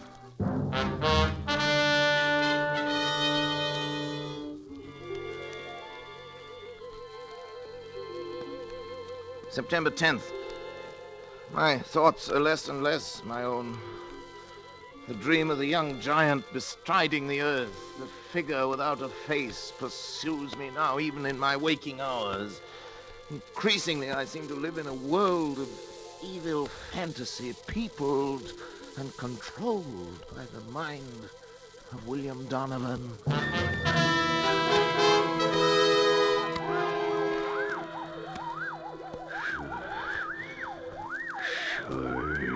Sure. It's not much time, but time enough. Time enough. Sure. Time enough. Sure. Hello? Who is it? Patrick? Oh, Janice. Janice, my darling. Janice. Hello, Patrick. Sweetheart. How are you, Patrick? Oh, I'm well enough. But Janice, where have you been? Janice, why did you leave me that day? Why didn't you at least tell me? Where did you go down here? I was with friends. Well, did Trot tell you anything? No, nothing special. Well, Janice, I know I haven't been a very good husband these last months. I haven't been very kind or very considerate or even civilized. I haven't been myself, Janice. I know, Patrick. My poor darling. If you'd only known how I missed you after you left, how I needed you. I need your help, Janice. I know, Patrick. Terribly. I came back to help you. But what? Where's David? Well, he's asleep in the next room. That is, lately he's tried to make it a point to sleep only when I didn't. Tried to keep an eye on things. Patrick, I'm going to help you. Oh, darling. All I can. Any way I can. But first, I want to take David away. David? Why? Because I don't think it's good for him to be here. No? I don't think that you... Patrick, I don't want to torment you. It's only that perhaps we can find a way if we know all the facts. What, Janice? Don't you know, really, where I was? No, how could I? Don't you remember where you took me? Where? I took you? You took me to a psychiatric clinic. You had me committed. To a madhouse. No, it's Janice. No, not you. Donovan. Donovan. It was because I tried to make you stop the experiment. Yes. Kill the brain. As you left me there, you even spoke in Donovan's voice. Sure, you said. Sure. I thought they were the last words I would ever hear you speak. Oh, Janice, forgive me. Forgive me, baby. I couldn't persuade anyone. I was sane. Oh, sweet. After what you told them.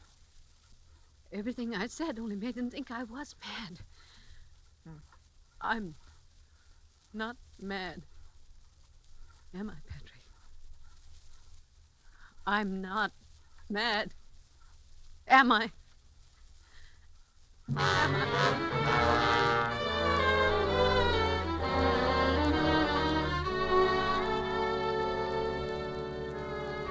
Janice will be gone for some 3 hours. I've sent her into town for Dr. Zanger, the psychiatrist. Maybe he can help, but now suddenly I'm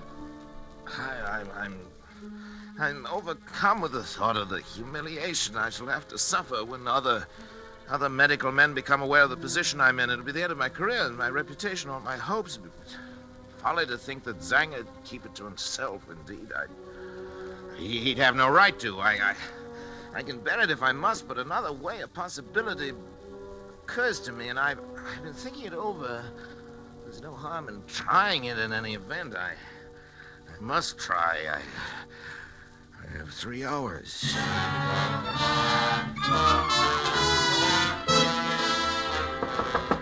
David! Yes, Dad? David, what's your blood type? Do you know your blood type? As a matter of fact, I don't think I do. Why? No matter. We can easily find out. David, I think at last I know a way. To kill the brain? It's simple. It's perfectly natural, and yet 9 chances out of 10 is something Donovan had never known about. I'll do it myself. Unfortunately, my blood type and his are... they're the same. Transfusion? Of course, I have to replenish the blood substance periodically. Anyway, it's about time to do it again. I've always used my own because it was the same type as his, but if yours is a different type, the right type, David. You mean the wrong type? Yes, you've given the wrong... The brain will die given the wrong type. Yeah, sounds possible. I'm sure of that. I know it. But suppose the brain knows it knows other things. I've thought of that. It's a chance we'll have to take if you're willing, David, my boy. Of course I am, Then Dad. we'll take the blood sample now. Come into the laboratory. I only have the right blood type. Sure. Rather the wrong type. Yeah, if you haven't, we'll find someone who has. Maybe Schrott. Now, lie down there on the table, David. We want a tourniquet on your arm here. I'll A put it small on. syringe will do it. Go ahead, I'm ready. David, don't watch me. It'll be easier if you don't. For me. That's a funny one, coming from you. Well, doctors are never quite as steady with members of their own family, you know. Ready? Sure. Ready? Here we are. You all right? Yeah. You'll be through in just a second. You getting it all right? Yes, sure. Just a second now. Dad, I'm sleepy. You'll be over it in a minute. But what's the matter? Why am I so sleepy? You'll be all right. Sleepy. So sleepy. Sure. That's what an anesthetic is for. Make you sleep.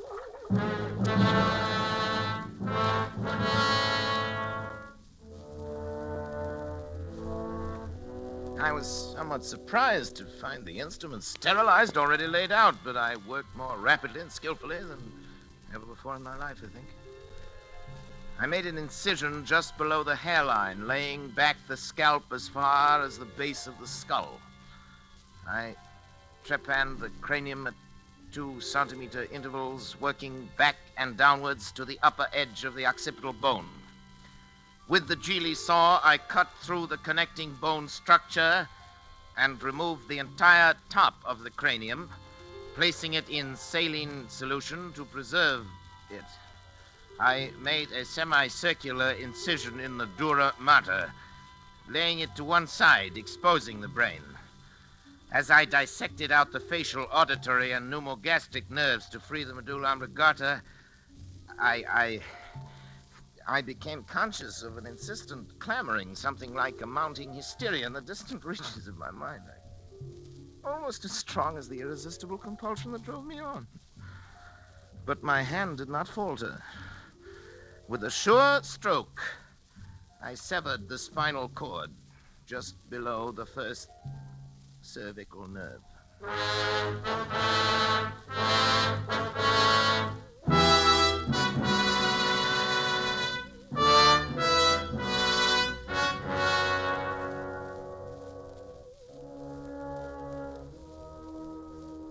As I make this last entry with that awful guilt upon my soul, even now I cannot fully comprehend how it has been possible for any man, by mortal or immortal means, to be driven to such a crime.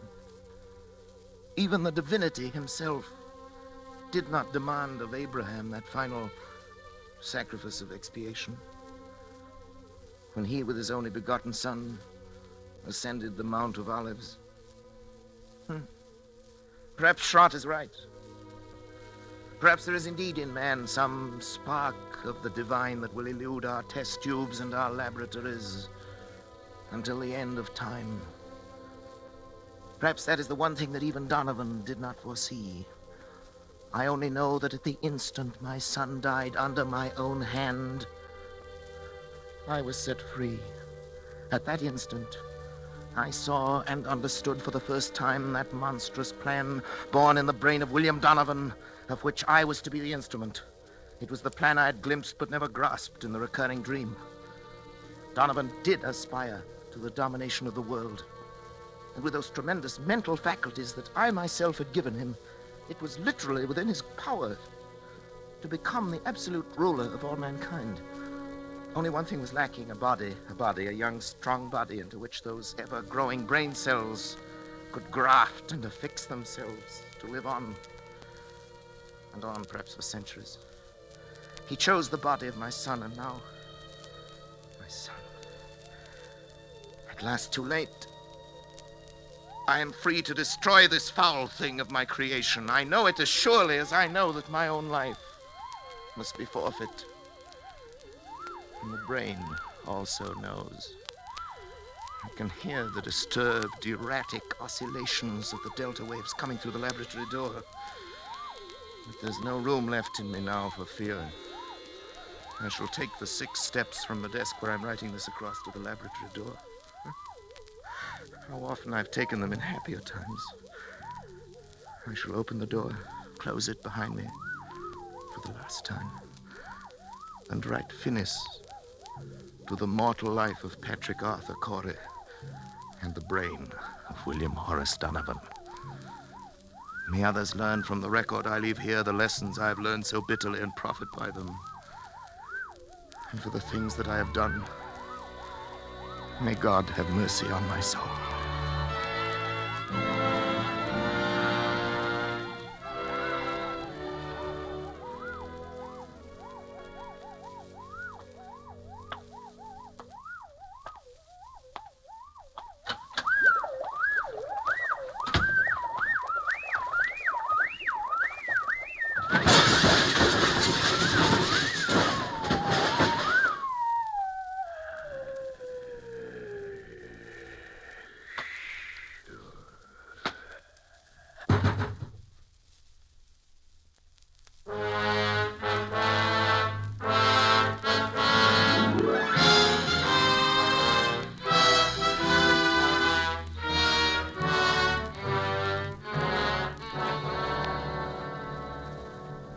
Phoenix, Arizona, September the 15th.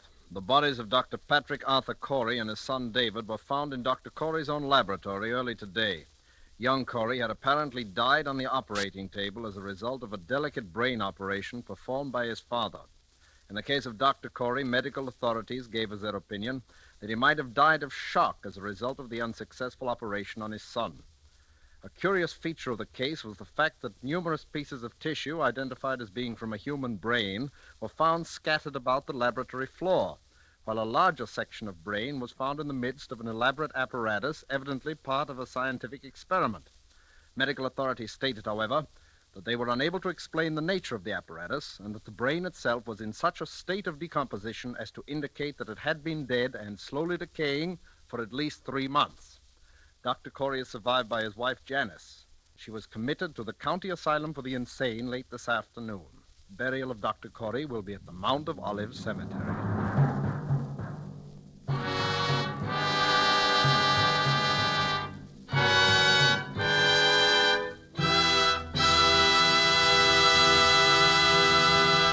And so closes Donovan's Brain, Part 2, the completion of 2 half-hour presentations of Curt Siodmak's story presenting Orson Welles as star of Suspense. Suspense is produced and directed by William Spier. Did you know that these Roma wine suspense dramas are setting a record for the millions of delighted listeners they are attracting? We want you to feel that by tuning in the Suspense program every week, you can count on real radio enjoyment. Well, in even more dramatic style, the popularity of Roma wines is also record-breaking, because Roma wines are by far America's largest selling wines. Millions make sure of great wine enjoyment simply by asking for Roma wines. Here's something else these millions have discovered. You don't need fancy glassware or a special occasion to enjoy these zestful, taste-delighting Roma California wines. Roma wines possess lip-smacking flavor and zest because they come from Roma Wine's own wineries, right in the heart of the magnificent California wine grape districts. And you can enjoy them as a daily delight, because the cost is only pennies a glass. Ask for R-O-M-A, Roma Wines, made in California for enjoyment throughout the world. This is Orson Welles. Next week, Mr. William Spier tells me, and he'd like me to pass the information on to you, that Suspense will bring 2 exceptionally fine artists, Miss Ida Lupino and Mr. Vincent Price, in a play by one of radio's outstanding authors, Lucille Fletcher. I want to hear that, and I know you will, too. Money invested in war bonds now helps ensure a healthy, prosperous post-war America, the kind of America we will want for our children as well as ourselves. Don't forget, then, next Thursday you will hear Ida Lupino and Vincent Price in Suspense. Presented by Roma Wines, R-O-M-A, made in California for enjoyment throughout the world. This is CBS, the Columbia Broadcasting System.